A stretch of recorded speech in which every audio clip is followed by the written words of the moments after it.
Hello everyone, welcome to my channel Bihar board परीक्षा और आप देख रहे हैं बीबीपीएल। तो आज के इस वीडियो में हम लोग कवर करने वाले इंटरमीडिएट सेंटअप एग्जामिनेशन 2022 के पॉलिटिकल साइंस का आंसर की।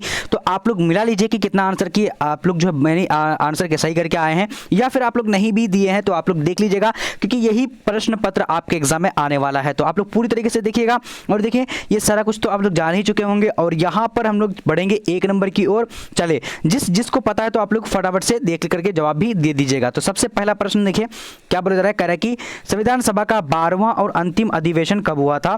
तो 12वां और अंतिम अधिवेशन जो हुआ था, राइट आंसर क्या होगा, नहीं सी नंबर 24 जनवरी 1950 को हुआ था। ठीक है, चलिए अब यहां पर देखेंगे अगला क्वेश्चन। अगला देखिए क्या बोला जा रहा है, दूसरा नंबर कह रहा है कि संविधान सभा के पूर्ण रूप से यानी किस दिन संविधान जो है पूर्ण रूप से किस दिन जो है लागू हुआ था। तो आप सभी को पता होगा, तो इसका करेक्ट आंसर है डी नंबर 26 जनवरी 1950 को लागू हुआ था। Correct answer D number right हो जाएगा। ठीक है, चलिए अब देखेंगे अगला क्वेश्चन। अगला देखिए क्या बोला जा रहा है, कह रहा है तीसरा नंबर, संविधान के किस भाग को आयरलैंड के संविधान से लिया गया है। तो आयरलैंड के संविधान से लिया गया है, तो किसको, तो यहाँ पर करेक्ट आंसर क्या होगा, जल्दी से आप लोग बोलिएगा।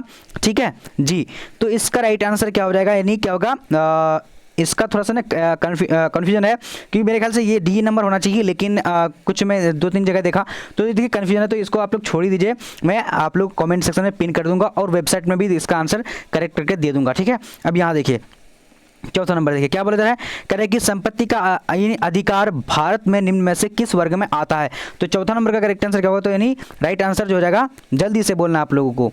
ठीक है, बहुत बढ़िया, वेरी गुड। तो इसका राइट आंसर विधेयक अधिकार क्या होगा, चौथा नंबर का करेक्ट आंसर क्या होगा, तो यानी ए नंबर राइट हो जाएगा। ठीक है, चलिए अब देखेंगे अगला क्वेश्चन। अगला देखिए क्या बोला जा रहा है, संविधान के किस भाग में राज्य के नीति यानी निर्देशक तत्वों का उल्लेख किया गया है। तो 5 नंबर का करेक्ट आंसर क्या होगा, यानी जल्दी से बोलना आप लोग को, तो तृतीय भाग क्या होगा, तृतीय भाग correct answer A number right हो जाएगा। ठीक है, चलिए अब यहाँ देखेंगे अगला क्वेश्चन क्या बोला जा रहा है, कह रहे कि 1946 में बनी हमारी संविधान सभा में विदेशी रियासतों को मूल कितनी सीटें दिए गए हैं। तो 93 सीट दिए गए। करेक्ट आंसर क्या होगा, तो सी नंबर राइट हो जाएगा। ठीक है जी, अब देखेंगे अगला क्वेश्चन देखते हैं क्या बोला जा रहा है, कह रहा है कि संविधान सभा के अध्यक्ष कौन थे। तो संविधान सभा के अध्यक्ष कौन थे, थोड़ा सा मैं बड़ा कर देता हूं ताकि देखेगा आप लोगों को। तो संविधान सभा के अध्यक्ष जो है, इसका करेक्ट आंसर क्या होगा, नहीं डॉक्टर राजेंद्र प्रसाद जो है अध्यक्ष थे। यहीं पर अगर पूछा जाएगा कि प्रारूप समिति के अध्यक्ष कौन थे, तो ए नंबर हो जाएगा। ठीक है जी, अब यहाँ देखिए अगला क्वेश्चन देखते हैं क्या बोला जा रहा है, कह रहा है कि 8 नंबर, कह रहे कि भीमराव अंबेडकर संविधान सभा के किस समिति के अध्यक्ष थे। देखिए अब यहाँ पर यह पूछा गया है, तो प्रारूप समिति के अध्यक्ष थे। Correct answer A number right हो जाएगा। ठीक है, चलिए अब देखिए अगला क्वेश्चन देखते हैं क्या बोला जा रहा है, कह रहा है कि किस योजना की सिफारिश पर भारतीय संविधान सभा का गठन किया गया था। तो यहाँ पर राइट आंसर 9 नंबर का क्या होगा, तो 9 का करेक्ट आंसर जल्दी से आप लोग बोल सकते हैं, तो क्रिप्स योजना करेक्ट आंसर क्या होगा, तो ए नंबर राइट आंसर हो जाएगा। ठीक है जी, चलिए अब देखेंगे अगला क्वेश्चन। देखिए यहाँ पर देखिए अगला क्वेश्चन थोड़ा सा फटाफट से कर लेता हूँ जी। देखिए क्वेश्चन आ चुके 10 नंबर, क्या बोला जा रहा है, कह रहा है कि भारतीय एक मिनट जी, थोड़ा सा कर लूँ। अब देखिए यहाँ देखिए किस दल ने भारतीय संविधान सभा की बैठक का बहिष्कार किया था। तो यहाँ पर करेक्ट आंसर क्या, 10 नंबर का, तो 10 नंबर का राइट आंसर यानी भारतीय राष्ट्रीय कांग्रेस ने। Correct answer B number right हो जाएगा। ठीक है, चलिए अब यहाँ देखिए अगला क्वेश्चन देखिए क्या बोला जा रहा है कि संविधान सभा में मनोनीत सदस्यों की संख्या कितनी थी। तो 11 का राइट आंसर क्या होगा, 90 नंबर यानी 90 सदस्य थी। ठीक है, चलिए अब देखेंगे अगला क्वेश्चन। अगला 12 नंबर देखिए क्या बोला जा रहा है कि संविधान सभा ने किस भाषा को राजभाषा का दर्जा दिया। हिंदी को राजभाषा, ये ऑफिशियल लैंग्वेज है Hindi. Right answer B number हो जाएगा। ठीक है, अब यहाँ पर अगला देखिए क्या बोला जा रहा है कि प्रतिनिधि सरकार की प्रमुख विशेषता है। तो प्रमुख विशेषता कौन सी, तो यहाँ पर 13 का करेक्ट आंसर सी नंबर यानी क्या होगा, संसदीय सरकार। करेक्ट आंसर बी हो जाएगा, सी हो जाएगा। ठीक है, चलिए अब देखेंगे अगला क्वेश्चन। अगला देखिए क्या बोला जा रहा है, कि चुनाव आयोग और मुख्य चुनाव आयुक्त से संबंधित व्यवस्था संविधान के किस अनुच्छेद में दी गई है। तो 14 का करेक्ट आंसर क्या होगा, जल्दी से आप लोगों को बताने प्यारे। ठीक है, इसका करेक्ट आंसर क्या होगा, यानी 324, अनुच्छेद 324 right answer C number correct होगा। ठीक है, चलिए अब देखिए अगला क्वेश्चन देखिए क्या बोला जा रहा है कि मुख्य चुनाव आयुक्त तथा अन्य चुनाव आयुक्त की नियुक्त किसके द्वारा की जाती है। तो 15 नंबर का करेक्ट आंसर राष्ट्रपति के द्वारा किया जाता है। करेक्ट आंसर क्या होगा, ए नंबर राइट हो जाएगा। ठीक है, चलिए अब देखेंगे अगला क्वेश्चन देखते हैं क्या बोला जा रहा है, कह रहा है कि मुख्य चुनाव आयुक्त का कार्यकाल कितने वर्षों का है। तो यहाँ पर 16 नंबर का करेक्ट आंसर क्या होगा, 6 ईयर का, ठीक है, यानी 6 से 65 वर्ष की आयु कैरेक्टर से होगा, तो बी नंबर राइट हो जाएगा। ठीक है, चलिए अब देखेंगे अगला क्वेश्चन, देखते हैं क्या बोला जा रहा है। कह रहा है कि थोड़ा सा दिख कम रहा होगा, बट कोई बात नहीं, मैं हूं ना तो हम लोग बोल दे रहा हूं। संविधान के किस अनुच्छेद में के अंतर्गत यानी मंत्रिपरिषद सामूहिक रूप से लोकसभा में उत्तरदायी है? तो यहाँ पर देखिए आप लोग एक बार फिर से पढ़ देता हूँ ये क्वेश्चन। क्या बोला जा रहा है कि संविधान के किस अनुच्छेद के अंतर्गत मंत्रिपरिषद सामूहिक रूप से लोकसभा के उत्तरदायी है? तो यहाँ पर करेक्ट आंसर क्या होगा? तो इसका 17 नंबर का राइट आंसर क्या होगा? 75 क्या होगा? अनुच्छेद 75 में, ठीक है, राइट आंसर क्या होगा? तो बी नंबर हो जाएगा। ठीक है, थोड़ा सा आप लोग देख लीजिएगा इसको, यहाँ पर देखिए दिख रहा है आप लोग इंग्लिश में अच्छे तरीके से। अब यहाँ देखिए अगला क्वेश्चन, देखिए क्या बोल रहा है कि भारतीय राष्ट्रपति का निर्वाचन किया जाता है। तो भारतीय राष्ट्रपति का निर्वाचन कब किया? तो 18 का करेक्ट आंसर क्या होगा? तो बी नंबर। बी नंबर क्या होगा? यानी उस निर्वाचक मंडल द्वारा जो राष्ट्रपति को चुनता है। ठीक है, अब देखिए अगला क्वेश्चन, देखिए क्या बोल रहा है, कह रहा है कि राज्य की कार्यपालिका शक्ति निहित है। तो 19 नंबर का करेक्ट आंसर क्या होगा? तो डी नंबर। डी नंबर राष्ट्रपति, करेक्ट आंसर डी राइट हो जाएगा। ठीक है, चलिए अब यहाँ देखिए अगला नंबर देखिए क्या बोला जा रहा है। कह रहे कि दोनों सदनों की संयुक्त बैठक की अध्यक्षता कौन करता है? तो ये आप लोगों में पढ़ाया भी था, परसों पढ़ाया था ये। ठीक है, तो इसका राइट आंसर सी नंबर, यानी लोकसभा के अध्यक्ष ही करता है। यानी कौन? यानी दोनों सदनों के जो संयुक्त बैठक अध्यक्ष करता है, तो यानी लोकसभा का अध्यक्ष करता है। ठीक है, ये मैं पढ़ाया था आप लोग को, कहा था कि अगर पढ़ लीजिएगा आप लोग मेरे से, तो जितने भी सारा मॉडल पेपर में दे रहा हूँ, जहाँ पर भी दे रहा हूँ, bbpl.com में दे रहा हूँ, तो वहाँ पर बस आप लोग पढ़ लीजिएगा ना, तो 100% आप लोग की तैयारी हो जाएगी। ठीक है, अब देखिए सारा प्रश्न पढ़ाया हुआ है। संसद की प्राक्कलन समिति के अध्यक्ष कौन होते हैं? तो यहाँ पर 21 नंबर का करेक्ट आंसर क्या होगा? तो देखिए इसका ना थोड़ा सा मुझे कंफ्यूजन है, बट मेरे ख्याल से होना चाहिए, यानी मेरे ख्याल से होना चाहिए, यानी दोनों होना चाहिए। लेकिन देखिए ये ना यानी मुझे कॉन्फिडेंट नहीं है पूरा, तो इसका मैं छोड़ देता हूँ। ठीक है, और पिन कर दूंगा मैं कमेंट सेक्शन में, देख लीजिएगा आप लोग।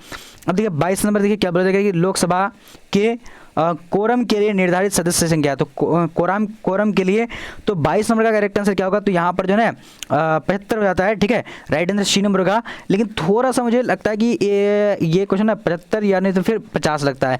देखिए तो इसमें भी ना थोड़ा सा कन्फ्यूजन है, बट देखिए ज़्यादातर मेरे ख्याल से सी नंबर ही होना चाहिए। ठीक है, तो वैसे मैं आप लोगों ने कमेंट पिन कर दूंगा। देखिए मेरे पास क्वेश्चन जैसे ही आया ना, मैं पढ़ा भी नहीं, बस डायरेक्टली आप लोग को आंसर की मतलब दिखा रहा हूँ। ठीक है, जिसकी वजह से थोड़ा सा मतलब मिस्टेक अगर हो गया होगा वो वाला, तो फिर आप लोग मैं पिन कर दूंगा एक बार देख करके। ठीक है, अब यहाँ देखिए विधान परिषद की सदस्यों की कार्यकाल होता है, तो कितना होता है? तो यहाँ पर राइट आंसर 6 ईयर का होता है। विधान परिषद का कार्यकाल जो होता है वो 5 ईयर का होता है। ठीक है, तो right answer C number correct होगा। ठीक है जी, अब देखेंगे अगला क्वेश्चन, देखते हैं क्या बोला जा रहा है जी। यहाँ पर क्वेश्चन कह रहा है कि सर्वोच्च न्यायालय की न्यायाधीशों की संख्या नियुक्ति कौन करता है? तो इसका 24 नंबर का करेक्ट आंसर क्या होगा? ए नंबर, नहीं राष्ट्रपति करता है। ठीक है, देखिए इसका मुझे ख्याल है 6 वर्ष का ही होता है। ठीक है, विधान परिषद की सदस्यों की संख्या, ठीक है, कार्यकाल जो होता है नहीं 5 ईयर का ही होता है। ठीक है, चलिए अब देखिए अगला क्वेश्चन, देखिए 25 नंबर क्वेश्चन क्या बोल रहा है। कह रहे हैं कि यहाँ पर देखेंगे फटाफट से, क्या कह रहे हैं? संघवाद का पुरातन दृष्टिकोण क्या है? तो यहाँ पर 25 नंबर का करेक्ट आंसर क्या होगा? तो सी नंबर। ठीक है, सी नंबर में क्या है? यानी राज्य स्वायत्तता का दृष्टिकोण, करेक्ट आंसर क्या होगा? सी नंबर राइट हो जाएगा। ठीक है, चलिए अब देखिए अगला क्वेश्चन देखते हैं क्या बोला जा रहा है। कि भारतीय संविधान के अंतर्गत संघ और राज्यों के बीच शक्तियों का विभाजन किस प्रेरणा पर आधारित है? तो यहाँ पर क्या होगा? राइट आंसर जल्दी से आप लोग को बताने हैं। ठीक है, क्वेश्चन क्या है हमारा, जल्दी से बोलने आप लोग को। 26 नंबर का राइट आंसर जो हो जाएगा ए नंबर, अमेरिका करेक्ट हो जाएगा। ठीक है, चलिए अब देखेंगे अगला क्वेश्चन क्या बोला जाएगा कि निम्न में से कौन राज्य सूची का विषय है? तो राज्य सूची का विषय कौन है? तो यहाँ पर 27 का करेक्ट आंसर क्या होगा? जल्दी से आप लोग को बताने हैं। तो यानी बी नंबर क्या होगा? कानून व्यवस्था करेक्ट हो जाएगा। ठीक है, चलिए अब देखिए 28 नंबर सॉरी देखते हैं क्वेश्चन क्या बोल रहा है। देखिए 29 नंबर देखिए, कह रहा है कि भारतीय संघ में एकता का कौन सा लक्षण है? तो 29 का करेक्ट आंसर यहाँ पर क्या होगा? तो ए नंबर होगा। यानी क्या होगा? एक हरी नागरिकता। क्या? एक हरी नागरिकता, करेक्ट आंसर ए नंबर हो जाएगा। ठीक है, चलिए अब देखेंगे क्वेश्चन नंबर यहाँ पर 30 नंबर क्या बोला करेगी? 73वें संविधान संशोधन के तहत पंचायती राज संस्थाओं का कार्यकाल कितने वर्षों का है? तो 30 नंबर का यहाँ पर करेक्ट आंसर क्या होगा? तो डी नंबर, नहीं 5 वर्ष का है। ठीक है, चलिए अब देखते हैं अगला क्वेश्चन, देखते हैं क्या बोला जा रहा है यहाँ पर। 31 नंबर थोड़ा सा कम दिख रहा होगा, बट कोई बात नहीं, मैं हूँ ना, दिखा दे रहा हूँ आप लोग को अच्छे तरीके से। ठीक है, अब यहाँ देखिए क्या बोला, निम्न में से यानी पंचायती राज के यानी प्रबल यानी समर्थक कौन है?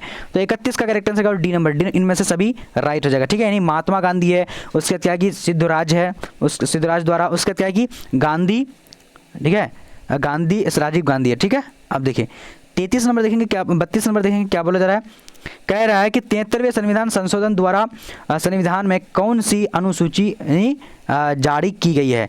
ठीक है, तो फटाफट से बोलेगा तो यहाँ पर 11वीं अनुसूची करेक्ट आंसर हो जाएगा। ठीक है, चलिए अब देखेंगे 33 नंबर क्वेश्चन क्या बोला जा रहा है, करेगी भारत के संविधान में 42वां यानी संविधान संशोधन किस वर्ष हुआ था, तो 33 का करेक्ट आंसर क्या होगा, यानी 76 में हुआ था। यहाँ पर डी नंबर करेक्ट आंसर हो जाएगा। ठीक है, चलिए अब देखेंगे अगला क्वेश्चन क्या बोला जा रहा है। 34 नंबर कह रहा है कि निम्नलिखित में से किस दल ने हिंदी विरोधी आंदोलन का ने संचालन किया था, तो 34 का करेक्ट आंसर क्या होगा, तो डी नंबर यानी क्या होगा, DMK। ठीक है, DMK करेक्ट आंसर हो जाएगा। ठीक है, ओके, चलिए अब देखेंगे अगला क्वेश्चन देखते हैं। क्वेश्चन नंबर देखेंगे क्या हमारा ये 34 नंबर था। ठीक है जी, तो 34 नंबर अकाली दल क्या होगा इसका करेक्ट आंसर, तो देखिए इसमें मैं थोड़ा सा मुझे कन्फ्यूजन, ये अकाली दल ज़्यादातर DMK आप लोग ध्यान रखिएगा।